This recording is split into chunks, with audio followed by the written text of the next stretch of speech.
Halo, balik lagi di Mas Aryo Channel, terus belajar, terus tumbuh. Gimana kalau buka usaha tahun ini ya, kondisi ekonomi sedang tidak baik-baik saja. Setiap tahun itu tantangan ekonomi selalu ada sih.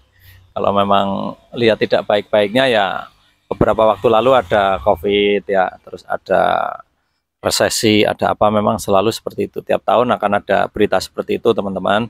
Cuman kalau teman-teman mau buka usaha, kalau saya ya, ini karena minta saran ke saya coba kasih pertimbangan pribadi saya.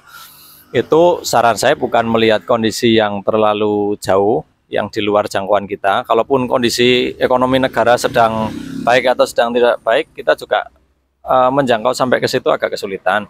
Jadi dilihat di sekitarnya aja, kalau saya seperti itu. Jadi karena channel ini channel untuk pertokoan dan warung ya, jadi usaha yang dimaksud saya asumsikan ya usaha begini ya, pertokoan atau warung kelontong misalnya, toko sembako atau toko plastik seperti ini. Jadi tinggal teman-teman kalau tahun ini mau mulai usaha, yang pertama pertimbangannya kalau saya ya, itu jangan modal gede-gede banget, atau berapapun duit yang kalian punya jangan dihabisin. Itu sarannya selalu seperti itu kalau saya. Jadi untuk tester dulu, untuk uji coba dulu, untuk tes market dulu, kasih modal yang kiranya kalian pikir cukup untuk berjualan, untuk berusaha, tapi jangan sampai menghabiskan seluruhan modal yang kalian punya. Itu satu. Terus yang kedua, ini kalian harus survei dulu benar-benar di daerah sekitar ya. Tadi saya bilang di lingkup yang bisa kita jangkau. Misalnya kalian mau buka toko sembako, atau kalian mau buka toko plastik, ya kalian survei di daerah kalian toko sembako atau toko plastik yang sudah lama banget, kan ada ya pasti ya, atau yang sudah lama tapi belum lama banget, atau yang baru. Itu dilihat semua kondisinya bagaimana mereka. Kalau mereka pertumbuhannya masih baik-baik saja, masih rame-rame aja seperti biasanya, itu berarti masih ada peluang yang sangat bagus, yang sangat tinggi kalau kalian juga mau buka usaha yang sama. Tapi kalau usaha itu di tempat kalian udah mulai sepi, kalian amati beberapa bulan, atau bahkan kalau kalian punya waktu mengamati sampai beberapa tahun, itu udah kelihatan semakin menurun, semakin sepi ya. Kalau kalian mau buka usaha yang sama, kalian hanya menambah jumlah toko yang sepi ini gitu. Yang mereka aja yang udah lama, yang pelanggannya pasti kan udah banyak kalau udah lama toh. Kalau pelanggannya udah banyak aja bisa sepi, bisa semakin menurun. Nah kalau kita baru mulai, baru mau ngumpulin pelanggan, baru mau ngumpulin customer ya, kita kondisinya akan di bawah mereka. Kalau mereka sepi, kita sepi banget gitu ya. Kalau saya seperti itu. Nah kalau mereka ternyata masih baik-baik saja, masih rame-rame aja, bahkan kelihatannya masih apa ya, bahasa Jawanya gemerengseng. Bahasa Indonesianya apa ya, masih meriah gitulah, masih ya tokonya rame, masih hidup gitu, dinamis.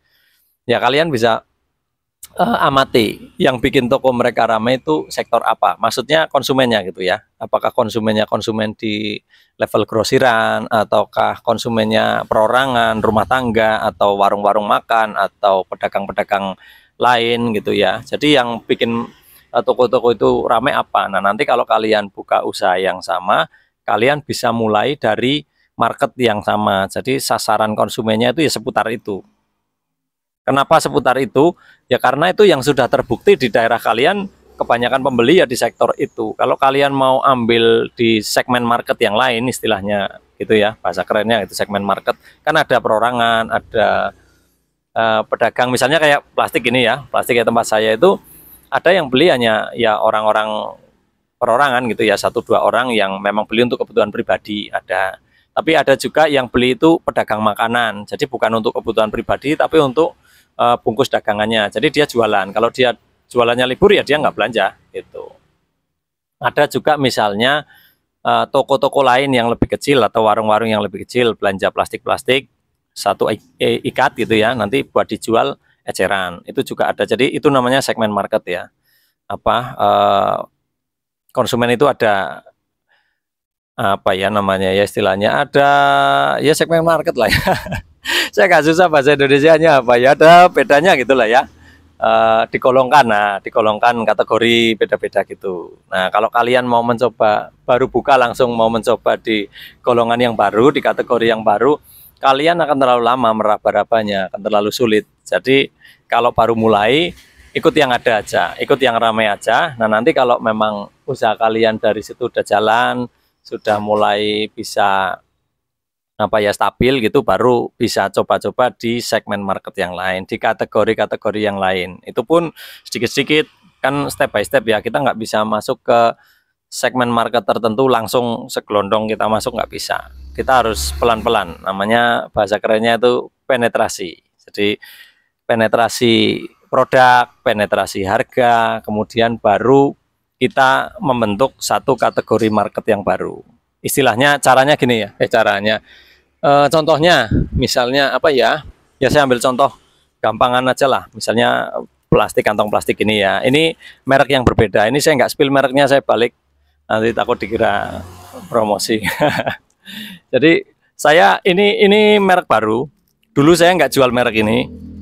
Nah, kemudian saya sekarang jualan merek ini karena merek yang lama itu di daerah saya harganya udah mahal, terus saya dapat barangnya itu susah gitu. Jadi saya malas gitu ya, jualan barang itu harus cari-cari barangnya susah, kemudian saya dapat harganya tinggi, jadi saya harus jualan dengan harga mahal, kan malas gitu ya. Sementara orang kan kepinginnya harganya murah. Nah, saya dapat merek ini. Nah, ketika saya jual merek ini, saya nggak bisa langsung jual ke semua segmen konsumen, teman-teman.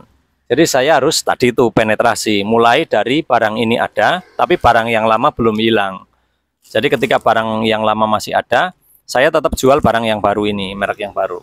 Saya edukasi bahwa barang ini kualitasnya sama, bahkan lebih baik daripada yang lama, sementara harganya lebih murah. Tapi ini jujur ya teman-teman ya, produk yang saya jual ini, yang baru ini, memang lebih bagus, kualitasnya lebih tebal, lebih bening, tapi harganya lebih murah. Nah, itu bisa saya pakai untuk mengedukasi. Tapi kadang kan ada yang tidak mau diedukasi, nggak percaya, pokoknya masih lebih bagus merek yang lama. Kan ada yang seperti itu ya.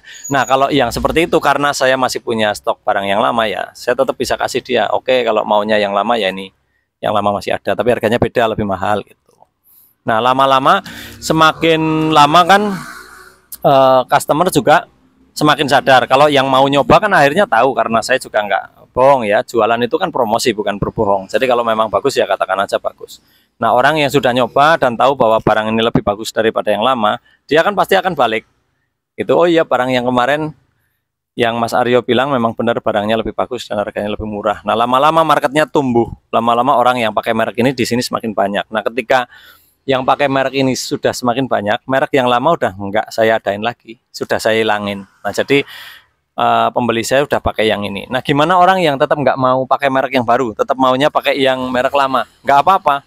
Orang itu kesini merek lama sudah nggak ada. Jadi pilihannya mau beli merek yang baru atau tidak beli di sini. Untuk barang itu ya, untuk barang lain kan masih banyak yang dia butuhkan, tapi di sini ada gitu.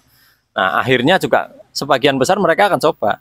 Ya udahlah, daripada saya harus cari lagi ke toko lain, ya udah saya coba. Itu, dan karena barangnya memang yang saya katakan bagus, memang bagus ya, akhirnya mereka balik lagi. Nah, itu tadi contoh satu, penetrasi produk dengan penetrasi harga. Harganya lebih murah jauh pada awalnya. Lama-lama produk ini karena saya ambil labanya masih tipis ya, sebagai harga pengenalan gitu ya, sebagai harga penetrasi, akhirnya saya tambahkan labanya sedikit. Jadi harganya naik tapi tetap di bawah harga produk yang merek lama itu tadi. Jadi setelah berjalan, meskipun harganya naik, Rp500 aja sih naiknya, mereka tetap mau belanja dengan senang hati karena mereka dapat harga yang lebih murah dari produk lama tapi kualitasnya lebih baik. Jadi seperti itu teman-teman caranya. Jadi kalau ya ditanya kembali ke pertanyaan mana ini tadi ya, mau buka usaha di tahun ini gimana sementara kondisi ekonominya tidak baik-baik saja, sarannya yaitu yang pertama, modalnya jangan dipakai semua kalau takut rugi banyak, takut gagal. Yang kedua, dicek dulu, disurvei dulu di sekitarnya usaha yang sama bagaimana. Nah, kalau rame itu tadi saya ulang lagi ya, mulai dari segmen market yang sudah matang, yang sudah ada, yang sudah jalan, baru nanti kalian pelan-pelan kalau mau punya segmen market sendiri seperti saya tadi, adakan barang yang baru, edukasi masyarakat atau pembeli dengan cara-cara yang soft seperti tadi. Oke.